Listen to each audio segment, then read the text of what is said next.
Hi நண்பா, welcome to Jazz for Tamil YouTube channel. இன்னைக்கு நம்ம இந்த வீடியோவில் எதை பற்றி பார்க்க போகிறோம்னு பார்த்தீங்கன்னா, தமிழ்நாடு அரசு தமிழ் வளர்ச்சித்துறையிலிருந்து ஒரு சூப்பரான ஜாப் நோட்டிஃபிகேஷன் வந்திருக்கு. அதை பற்றின ஃபுல் டீட்டெயில்ஸாக நாம இந்த வீடியோவில் பார்க்க போகிறோம். அதாவது என்ன ஜாப் வேகன்சி இருக்குது, எத்தனை வேகன்சி இருக்குது, எலிஜிபிலிட்டி என்ன, எப்படி அப்ளை பண்ணுறது, ஃபுல் டீட்டெயில்ஸ் இந்த வீடியோவில் பார்க்கலாம் வாங்க. வீடியோக்குள்ளே போகிறதுக்கு முன்னாடி நம்ம சேனலுக்கு நீங்கள் இப்போ தான் ஃபஸ்ட் டைம் விசிட் பண்ணுறீங்கன்னா இந்த வீடியோக்கு கீழே இருக்க ரெட் கலர் சப்ஸ்கிரைப் பட்டனை கிளிக் பண்ணி சப்ஸ்கிரைப் பண்ணிக்கோங்க. கூடவே வர பெல் சிம்பிள் ஆல் நோட்டிஃபிகேஷனை எனேபிள் பண்ணிக்கோங்க. அப்போ தான் நான் போகிற வீடியோஸ் உடனுக்குடன் உங்களுக்கு நோட்டிஃபிகேஷன் வரும்.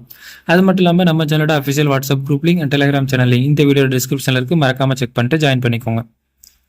ஓகே நண்பா, வாங்க வீடியோக்குள்ளே போகலாம். இந்த வீடியோ ஸ்கிப் பண்ண ஃபுல்லாக பாருங்கள், அப்போ தான் உங்களுக்கு ஃபுல் டீட்டெயில்ஸ் புரியும். ஓகே நண்பா, இதுதான் பார்த்தீங்கன்னா தமிழ்நாடு அரசு தமிழ் வளர்ச்சித்துறையிலிருந்து வந்திருக்கக்கூடிய ஜாப் நோட்டிஃபிகேஷன்.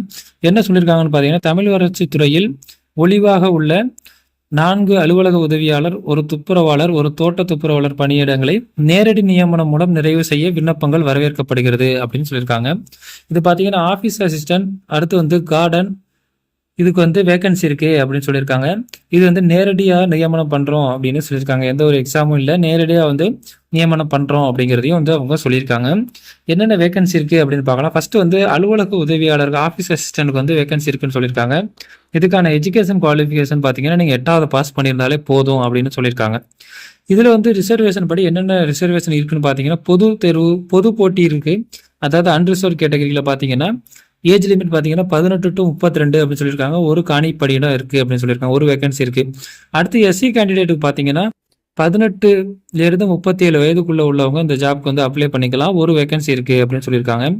அடுத்து மிகவும் பிற்படுத்தப்பட்டோர் மற்றும் சீர்மரபினருக்கு 18லேருந்து 34 வயது வரைக்கும் உள்ளது. இதுக்கு மாற்றுத்திறனாளி அப்படின்னு சொல்லியிருக்காங்க. 18 to 34 வயதுக்குள்ள உள்ளவங்க அப்ளை பண்ணிக்கலாம். ஒரு வேகன்சி இருக்குன்னு சொல்லியிருக்காங்க. சேலரி பொறுத்தளவுக்கு இந்த ஜாப்க்கு எல்லாத்துக்கும் பார்த்தீங்கன்னா 15,700லேருந்து 58,100 வரைக்கும் சேலரி எதிர்பார்க்கலாம் அப்படின்னு சொல்லியிருக்காங்க. இன்னொன்று இதில் பிற்படுத்தப்பட்டவருக்கு பார்த்தீங்கன்னா, பிற்படுத்தப்பட்ட முஸ்லீம்களை தவிர பிற்படுத்தப்பட்டவருக்கு 18லேருந்து 34 வயதுக்குள்ளவங்க அப்ளை பண்ணிக்கலாம்னு சொல்லியிருக்காங்க. ஒரு வேகன்சி இருக்கு அப்படின்னு சொல்லியிருக்காங்க. அடுத்து துப்புரவாளருக்கு பார்த்தீங்கன்னா 5ஆம் வகுப்பு தேர்ச்சி அடைஞ்சிருந்தாலே போதும். இது பொது கேட்டகரியில் தான் கொடுத்துருக்காங்க. ஏஜ் லிமிட் பார்த்தீங்கன்னா 18 to 32. காலி பணியிடம் பார்த்தீங்கன்னா ஒரு வேகன்சி இருக்குன்னு சொல்லியிருக்காங்க. சேலரி பொறுத்தளவுக்கு 15,700லேருந்து 58,100 வரைக்கும் இந்த ஜாப்ல இருந்து நீங்கள் ஏர்ன் பண்ணிக்கலாம் அப்படின்னு சொல்லியிருக்காங்க. அடுத்து தோட்ட துப்புரவாளருக்கு பார்த்தீங்கன்னா 5ஆம் வகுப்பு தேர்ச்சி பெற்றிருந்தாலே போதும். இதுவும் அன்ரிசர்வ் கேட்டகரியில் தான் இருக்குது. ஏஜ் லிமிட் பார்த்தீங்கன்னா 18 to 32. காலி பணியிடங்கள் எண்ணிக்கை 1 அப்படின்னு சொல்லியிருக்காங்க. சேலரி பொறுத்தளவுக்கு 4,100லேருந்து 12,500 அப்படின்னு சொல்லியிருக்காங்க. அடுத்து இந்த எப்படி அப்ளை பண்ணுறதுன்னு பார்க்கலாம். இதுக்கு பணியிடங்களுக்கு விருப்பமும் தகுதியும் உள்ளவர்கள் கடவுச்சீட்டு அளவு புகைப்படம், முகவரி, பிறந்த நாள், மதம், இனம், கல்வி தகுதி, முன்னுரிமை கோருவதற்கான சான்று, குடும்ப அட்டை, வாக்காளர் அடையாள அட்டை ஆகிய விவரங்களுடன் தேவையான சான்றிதழின் ஒளிப்படியை 26/7/2024 மாலை 5:30 மணிக்குள் நேரிலோ அல்லது அஞ்சலிலோ தமிழ் வளர்ச்சி துணை இயக்குனர், தமிழ் வளர்ச்சி கழகம், தமிழ்ச்சாலை, எழும்பூர், சென்னை 6,08,000 என்ற முகவரிக்கு அனுப்ப வேண்டும் அப்படின்னு சொல்லியிருக்காங்க.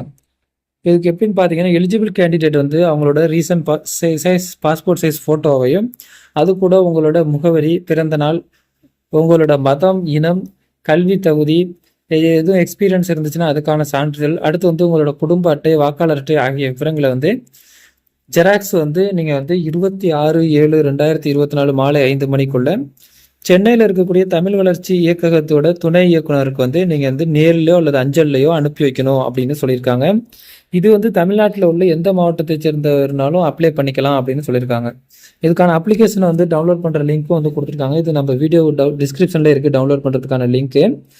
அந்த அப்ளிகேஷன் ஃபார்மை ஃபில் பண்ணிவிட்டு அது கூட உங்களோட ரீசன்ட் பாஸ்போர்ட் சைஸ் ஃபோட்டோ, உங்களோட எஜுகேஷன் சர்டிஃபிகேட், எக்ஸ்பீரியன்ஸ் சர்டிஃபிகேட் எல்லாத்தையும் அட்டாச் பண்ணி நீங்கள் நேர்லையோ அல்லது அஞ்சல்லையோ 26/7/2024 அனுப்பணும் அப்படின்னு சொல்லியிருக்காங்க. ஓகே நண்பா, இந்த நோட்டிஃபிகேஷன் டவுன்லோட் லிங்க் நம்ம வீடியோட டிஸ்கிரிப்ஷனில் இருக்குது. டவுன்லோட் பண்ணி ஃபுல்லாக படித்து பாருங்கள். உங்களுக்கு இந்த ஜாப் சூட்டபுளாக இருக்கும், நீங்கள் இந்த ஜாப்புக்கு எலிஜிபிள்னு தோணுச்சுன்னா மறக்காமல் உடனே அப்ளை பண்ணுங்கள். ஓகே நண்பா, இந்த வீடியோ உங்களுக்கு பிடிச்சிருந்துச்சுன்னா லைக் பண்ணுங்கள். இந்த வீடியோ உங்கள் ஃப்ரெண்ட்ஸுக்கு ஷேர் பண்ணுங்கள். மறக்காமல் நம்ம சேனலை சப்ஸ்கிரைப் பண்ணுங்கள். மீண்டும் வேறொரு நல்ல ஜாப் நோட்டிஃபிகேஷனோடு சந்திப்போம். நன்றி, வணக்கம்.